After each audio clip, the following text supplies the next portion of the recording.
ஆண்டவராகிய இயேசு கிறிஸ்துவின் நாமத்தினாலே ஒரு விசை கூட உங்கள் ஒவ்வொருவரையும் அன்போடு கூட நாங்கள் வாழ்த்துகிறோம். இந்த நிகழ்ச்சியில நாம் கொலோசியர் நிருபத்தை நாம் வேத ஆராய்ச்சியின் மூலமாக அதில் இருக்கிற காரியங்களை நாம் புரிந்து கொள்ளவும், தேவனுடைய வார்த்தையினுடைய வல்லமையை நாம் அறிந்து நம்முடைய வாழ்க்கையை அந்த வார்த்தைகளுக்கு ஏற்றபடி அமைத்துக் கொள்வதற்காக இந்த வேத ஆராய்ச்சியை நாம் தியானித்து கொண்டு வருகிறோம். இந்த 2வது எபிசோடுல நம்ம கொலோசியர் 1வது அதிகாரத்தினுடைய 5வது வசனத்திலிருந்து 8வது வசனம் வரை நாம் தியானிக்க போகிறோம். போன எபிசோட்ல நம்ம கொலோசியர் 1வது அதிகாரம் 1வது வசனத்திலிருந்து ஆல்மோஸ்ட் 5வது வசனம் வரை, நம்ம 4வது வசனம் வரை நாம் தியானித்தோம்.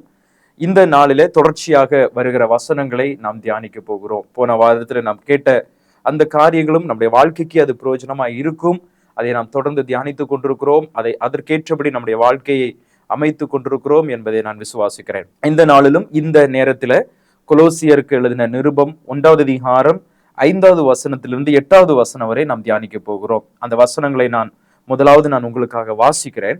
இப்படியாக எழுதப்பட்டிருக்கிறது: நம்முடைய கர்த்தராகிய இயேசு கிறிஸ்துவின் பிதாவாகிய தேவனுக்கு ஸ்தோத்திரம் செலுத்தி எப்பொழுதும் உங்களுக்காக வேண்டுதல் செய்கிறோம். அந்த நம்பிக்கையை குறித்து நீங்கள் முன்னமே சத்திய வசனமாகிய சுவிசேஷத்தினாலே கேள்விப்பட்டீர்கள். அந்த சுவிசேஷம் உலகமெங்கும் பரம்பி பலன் தருகிறது போல உங்களிடத்திலும் வந்து நீங்கள் அதை கேட்டு தேவ கிருபையை சத்தியத்தின்படி அறிந்து கொண்ட நாள் முதல் அது உங்களுக்குள்ளும் பலன் தருகிறதாய் இருக்கிறது.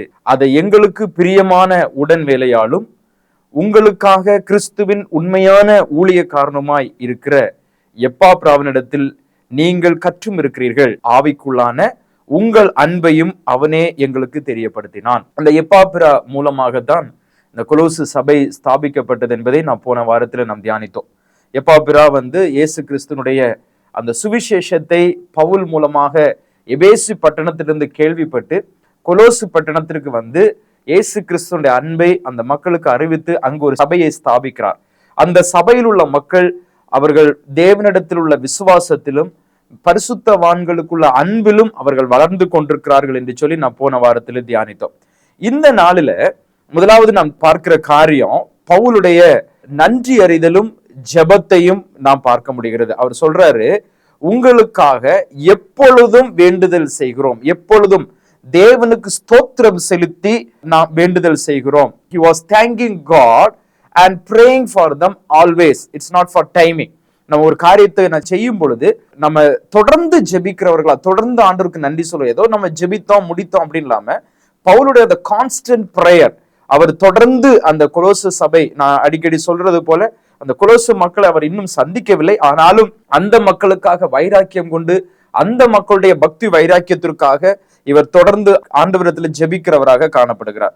சோ இன்னொரு காரியத்தை நம்ம இந்த இடத்துல எழுதப்பட்டிருக்கிறது, பரலோகத்தில் உங்களுக்காக வைத்திருக்கும் நம்பிக்கை என்று சொல்லி பவுல் இந்த இடத்துல எழுதுகிறார். பரலோகத்துல என்ன நம்பிக்கை வைக்கப்பட்டிருக்கிறது? சோ வேதாகமத்துல பார்க்கும் பொழுது இட்ஸ் a living hope, ஜீவன் உள்ள நம்பிக்கை. 1 யோவான் 3வது அதிகாரம் 2வது வசனத்துல இப்படிப்பட்ட ஒரு வார்த்தை எழுதப்பட்டிருக்கிறது: பிரியமானவர்களே, இப்பொழுது தேவனுடைய பிள்ளைகளாய் இருக்கிறோம், இனி இவ்விதமாய் இருப்போம் என்று இன்னும் வெளிப்படவில்லை. ஆகிலும் அவர் வெளிப்படும் போது அவர் இருக்கிற வண்ணமாகவே நாம் அவரை தரிசிப்பதினால் அவருக்கு ஒப்பாய் இருப்போம் என்று அறிந்திருக்கிறோம்.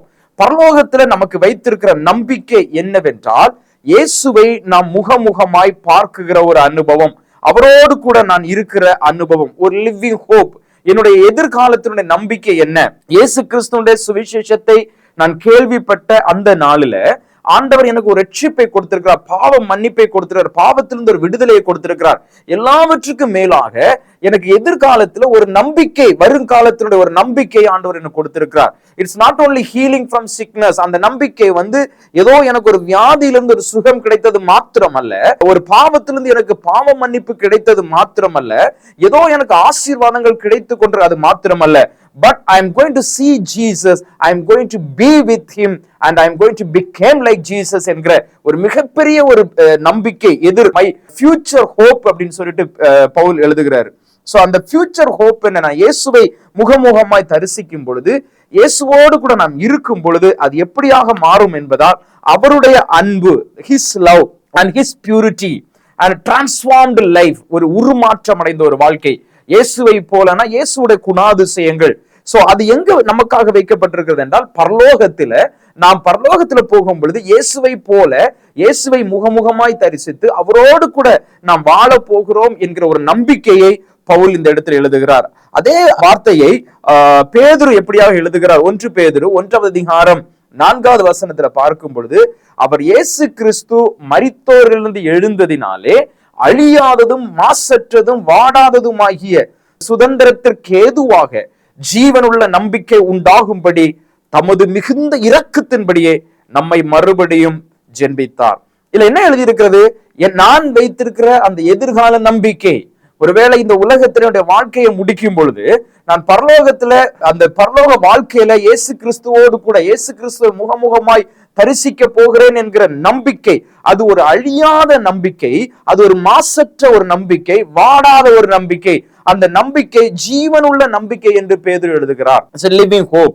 சோ ஜீவனுள்ள நம்பிக்கைக்காக நாம் காத்திருக்கிற வேதம் சொல்லுகிறது, காக்கப்பட்டிருக்கும் சுதந்திரம் பரலோகத்தில் வைக்கப்பட்டிருக்கிறது. எனக்காக என்னுடைய சுதந்திரம் அது பரலோகத்தில் காக்கப்பட்டிருக்கிறது, பரலோகத்தில் வைக்கப்பட்டிருக்கிறது.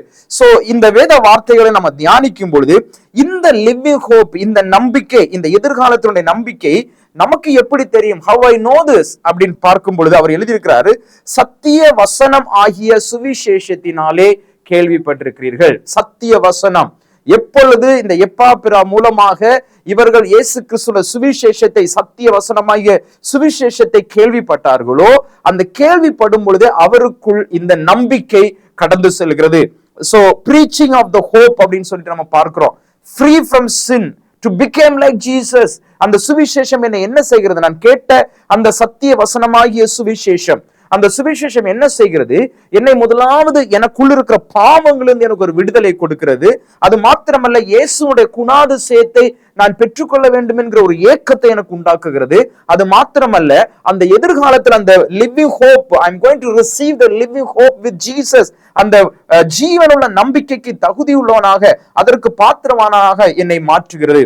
அவர் என்ன சொல்றாரு?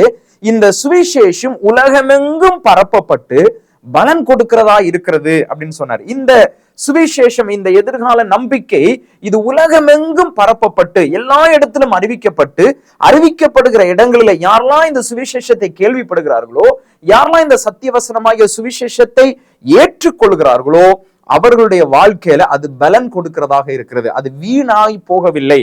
வேதம் சொல்லுகிறது, அவருடைய வார்த்தை ஒன்றும் வீணாய் போவதில்லை, அது செயல்படுகிறதாக இருக்கிறது. நாம் வாசிக்கிற இந்த வார்த்தை ஜீவனுள்ள வார்த்தை, ஆண்டவர் நமக்காக எழுதி வைத்திருக்கிற வார்த்தை. அதுதான் பவுல் சொல்றாரு, இதுல எழுதப்பட்டிருக்கிற சத்தியவசனமாகிய சுவிசேஷம் எங்கெல்லாம் பரப்பப்படுகிறதோ, எங்கெல்லாம் அறிவிக்கப்படுகிறதோ, அங்கெல்லாம் ஏற்றுக்கொள்கிற மக்களுடைய வாழ்க்கையில அது பலன் கொடுக்கிறதாக இருக்கிறது. என்ன எழுதி இருக்கிறாரு? நீங்களும் கேள்விப்பட்டு அறிந்து கொண்டபடியினால் அது உங்களுக்குள்ளும் பலன் கொடுக்கிறதாக இருக்கிறது. சோ சுவிசேஷத்தை அறிந்திருக்கிற நம்முடைய வாழ்க்கையில அது பலன் கொடுக்கிறதாக இருக்கிறதா? Is it bearing fruit? Fruit in every place. நம்ம எங்க இருந்தாலும் எனக்குள் இருக்கிற சுவிசேஷம், எனக்குள் இருக்கிற சத்திய வசனம் அது கனி கொடுக்கிறதாக காணப்பட வேண்டும். என்னுடைய வாழ்க்கையிலிருந்து தேவ வசனம், தேவ சுவிசேஷம் அது கனி கொடுக்கிறதாக இருக்க வேண்டும். If it is not bearing fruit, that means something is missing in my life. ஒருவேளை நான் சுவிசேஷத்தை ஏற்றுக்கொண்டிருக்கிறேன், சுவிசேஷத்தை அறிந்திருக்கிறேன், சுவிசேஷம் எனக்குள் செயல்படுகிறது, ஆனால் என்னால் கனி கொடுக்க முடியவில்லை என்றால் ஏதோ என்னுடைய வாழ்க்கையில நான் மிஸ் பண்றேன் அப்படின்னு தான் அர்த்தம். something is missing. So if I have a gospel in me, the hope which is working in my life, it start bearing fruits to other. எனக்குள்ள இருக்கிற அந்த சுவிசேஷம், எனக்குள்ள இருக்கிற அந்த காஸ்பல், வேதம் சொல்லுகிறது, என்னுடைய வார்த்தையை நிலைத்திருங்கள், நீங்கள் என்ன கேட்டாலும் அதை பெற்றுக்கொள்வீர்கள் என்று யோவான் 15வது அதிகாரத்துல இயேசு கிறிஸ்து தன்னுடைய சீஷர்களோடு கூட சொல்லுகிறதை நாம் பார்க்க முடியும்.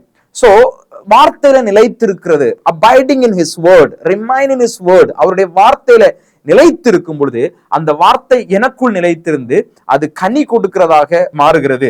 So is understanding God's grace in this, இந்த அந்த நித்திய வாழ்க்கையை, அந்த ஹோப்பை, அந்த எதிர்காலத்துல பரலோகத்துல எனக்காக வைக்கப்பட்டிருக்கிற அந்த நம்பிக்கையை நான் எப்படி பெற்றுக்கொள்வது, அந்த கொடுக்கிற ஆண்டவருடைய கிருபையை நான் எப்படி புரிந்து கொள்வது என்று 1 பேதுரு 5வது அதிகாரம் 10வது வசனத்துல எழுதப்பட்டிருக்கிறது.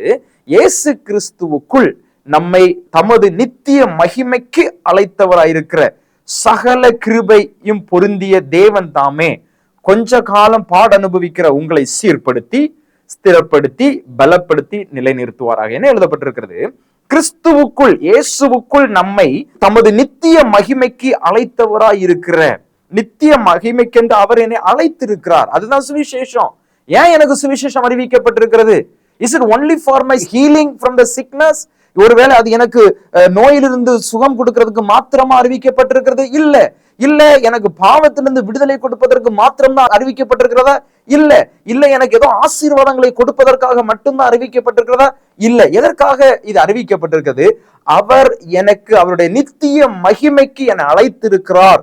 அந்த அழைப்பை நான் பெற்றுக்கொள்வதற்கு கிருபை பொருந்திய தேவன் என்னை நிலைநிறுத்தி கொண்டிருக்கிறார். கொஞ்ச காலம் பாடுகள் உண்டு, கொஞ்ச கால கஷ்டங்கள் உண்டு.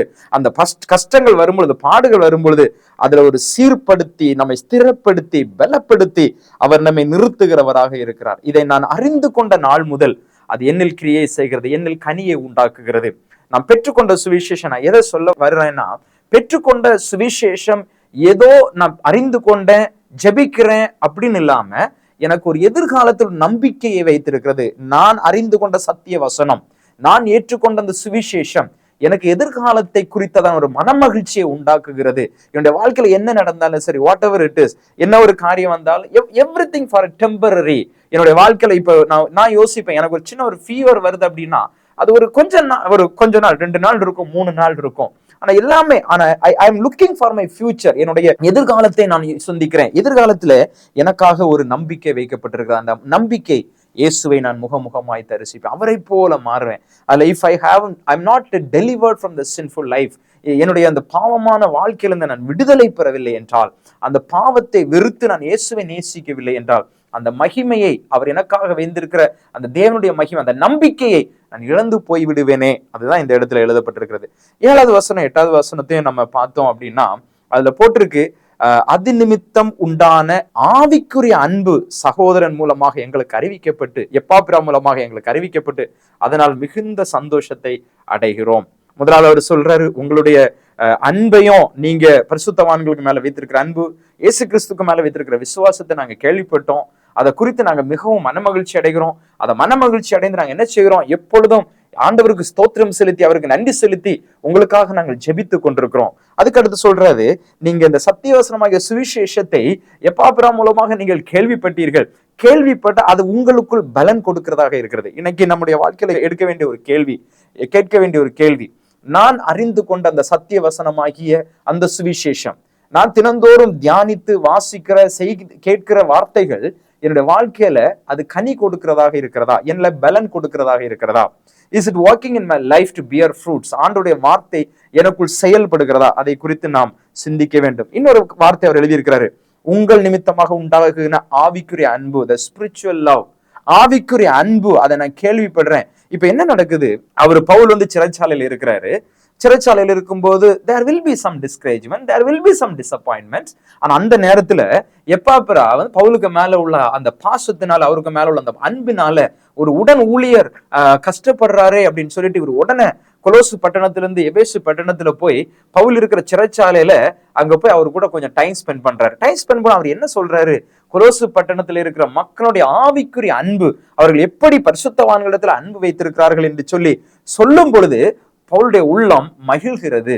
சோ அந்த ஒரு காரியத்தை எப்பாப்பிரா மூலமாக அவர் பெற்றுக்கொள்கிற ஒரு பெரிய ஒரு சந்தோஷம் என்னன்னா, கொலோசு பட்டணத்தில் உள்ள மக்கள் ஆவிக்குரிய அன்பில வளருகிறவர்களா இருக்கிறார்கள். 3 காரியத்தை நாம் இந்த நாளினுடைய வேத ஆராய்ச்சியில கற்றுக்கொள்ள முடியும். அந்த லிவிங் ஹோப், நமக்காக வைக்கப்பட்டிருக்கிறதான நம்பிக்கையை குறித்து நாம் தியானித்தோம். என்ன போட்டிருக்கு? Future hope through gospel. எனக்கு இருக்கிற அந்த நம்பிக்கை, ஏதோ நான் சுவிசேஷத்தை ஏற்றுக்கொண்டேன், என்னுடைய கஷ்டங்கள் நிறைய நேரங்களில் நம்ம டெஸ்டிமனி கேட்போம். என்ன டெஸ்டிமனி கேட்போம்? நான் சுவிசேஷத்தை ஏற்றுக்கொண்டேன், நான் ஜெபம் பண்ண, எனக்காக இவங்க ஜெபித்தாங்க, எனக்கு எல்லா கஷ்டமும் நீங்கி போயிடுச்சு. சோ அது உண்மைதான், thank God, praise God for that. ஆனா அது மாத்திரமா அதுலயே நம்ம நின்று விட முடியுமா?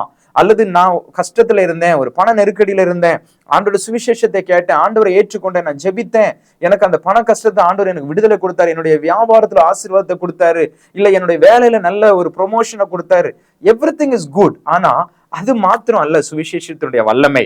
சுவிசேஷத்துடைய வல்லமை, it leads to the living hope.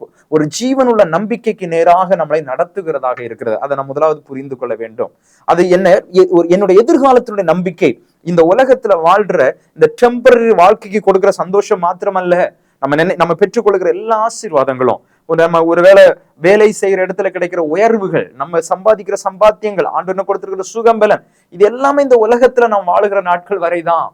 ஆனா அது மாத்திரமல்ல. இந்த சுவிசேஷம் என்ன சொல்லுகிறது? உங்களுக்காக பரலோகத்தில் வைக்கப்பட்டிருக்கிற நம்பிக்கை. பரலோகத்துல என்ன நம்பிக்கை? நான் இன்றைக்கு என்னுடைய ஆவிக்குரிய வாழ்க்கையில ஆண்டவரை அனுபவித்துக் கொண்டிருக்கிறேன். அப்படிப்பட்ட அந்த கிருபையை முகமுகமாக நான் பார்க்க போகிறேன். இயேசுவை நான் முகமுகமாக பார்க்க போகிறேன். அவருடைய அன்பை நான் பக்கத்துல உட்கார்ந்து பார்க்க போறேன். அவரை போல நான் மாற போறேன். That is a great blessing. That is a hope. நம்ம அந்த ஹோப்புக்காக தான் வாழணும். சோ இன்னைக்கு இருக்கிற இந்த டெம்பரரி பிளெஸிங்காக நம்ம வாழ்ந்து விடக்கூடாது. அதனால அந்த வாழ்க்கையிலே நம்முடைய ஆவிக்குரிய வாழ்க்கையை நமக்கு எடுத்து விடக்கூடாது.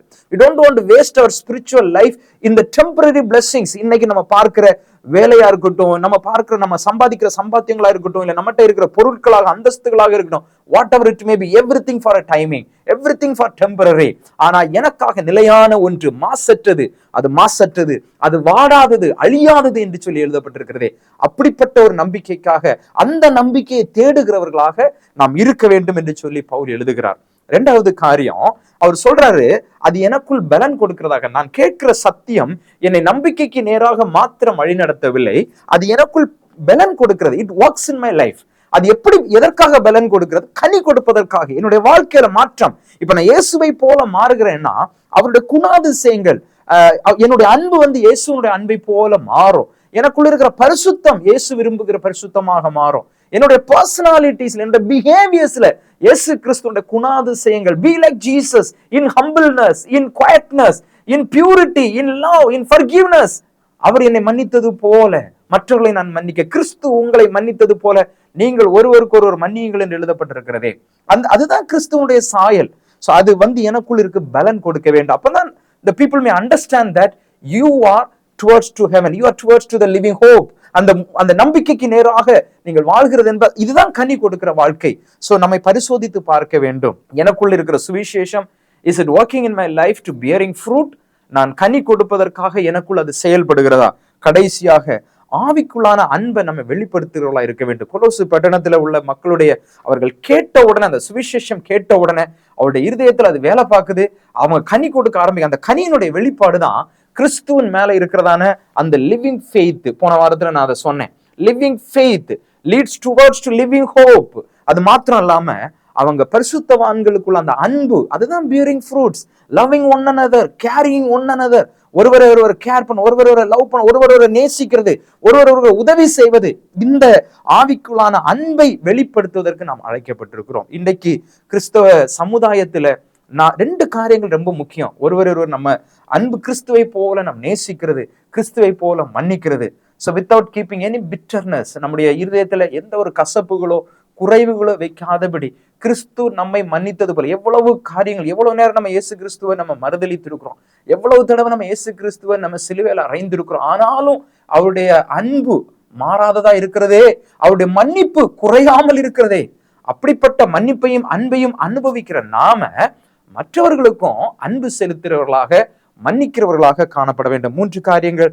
the future hope through gospel, நம்முடைய எதிர்காலத்தினுடைய நம்பிக்கை அது இயேசு கிறிஸ்துவோட சுவிசேஷத்தின் மூலமாக நமக்கு கிடைக்கிறது. எனக்குள் இருக்கிறதான சத்திய வசனமாகிய சுவிசேஷம் அது எனக்குள் இருந்து பலன் கொடுக்கிறதாக, நான் கனி கொடுப்பதற்கு அது என்னை உற்சாகப்படுத்துகிறதாக காணப்படுகிறது. ஆவிக்குள்ளான அன்பை வெளிப்படுத்தக்கூடிய ஒரு வாழ்க்கை வாழ வேண்டும் என்று சொல்லி இந்த 3 வசனங்களும் நமக்கு வெளிப்படுத்துகிறது. இந்த காரியங்களை தொடர்ந்து நீங்கள் வாசித்து அதிலிருந்து இன்னும் அநேக காரியங்களை ஆவியானவர் உங்களுக்கு கற்றுக் கொடுப்பார். கண்களை மூடி நாம் ஜெபிப்போம். கிருபையுள்ள ஆண்டவரே, இந்த நாளுக்காக நாங்கள் நன்றி சொல்லுகிறோம். இந்த கொலோசியர் வேத ஆராய்ச்சியில கர்த்தர் எங்களோடு கூட இடைபடுகிறதற்காக ஸ்தோத்திரிக்கிறோம்.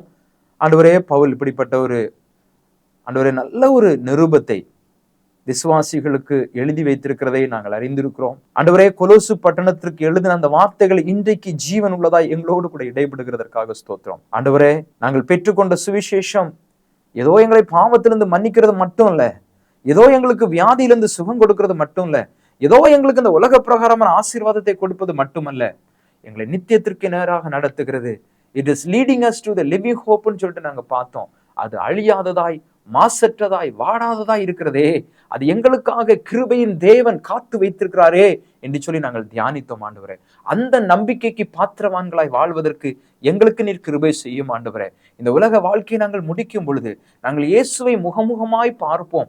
எங்களுடைய நம்பிக்கையை நாங்கள் பரலோகத்துல போய் நாங்கள் அவரோடு கூட இருப்போம் என்கிற அந்த நம்பிக்கையில உறுதியாய் இருப்பதற்கு எங்களுக்கு உதவி செய்யுங்கப்பா. அது மாத்திரம் அல்ல ஆண்டவரே, நாங்கள் கேட்ட ஆண்டவரே இந்த வார்த்தைகள், கேட்ட சத்தியம் ஆண்டவரே, சத்திய சுவிசேஷம், சத்திய வசனமாகிய சுவிசேஷம், அது எங்களுக்குள்ளிருந்து பலன் கொடுக்கிறதாக, எங்களிடமிருந்து அது செயல்படுகிறதாக இருக்கட்டும் ஆண்டவரே. ஆண்டவரே, நாங்கள் ஒரு பாத்திரம், எங்களுக்குள்ள வசனங்களை நிரப்பி அந்த வசனங்கள் செயல்பட்டு மற்றவர்களுக்கு கனி கொடுக்கிற ஒரு வாழ்க்கை வாழ எங்களுக்கு உதவி செய்யுங்க ஆண்டவரே. பரிசுத்தவான்களோடு கூட இருக்கிற அந்த ஆவிக்குரிய அன்பை செலுத்துவதில் நாங்கள் குறைவுள்ளவர்களாய் மாறிவிடாதபடி எங்களை நீங்கள் காத்துக்கொள்ளும். இந்த வேத ஆராய்ச்சியின் மூலமாக அநேக காரியங்களை எங்களுக்கு கற்றுத்தாரும் ஆண்டவரே. வேதத்தில் வைத்திருக்கிற, நீங்க வைத்திருக்கிற ரகசியத்தை எங்களுக்கு வெளிப்படுத்துங்க. அதை புரிந்து கொள்ளக்கூடிய கிருபையை தாரும். அதற்கேற்றபடி எங்களுடைய வாழ்க்கை சீரமைக்கப்பட ஆண்டவரே எங்களை நாங்கள் தாழ்த்தி உடைய கருத்தில் ஒப்புக் கொடுக்கிறோம். துதிக்க நம்பிக்கை எல்லாவற்றுமுக்கு செலுத்துகிறோம். இயேசு கிறிஸ்து மூலமா ஜெபிக்கிறோம் ஜீவனுள்ள பிதாவே, ஆமென். God bless you.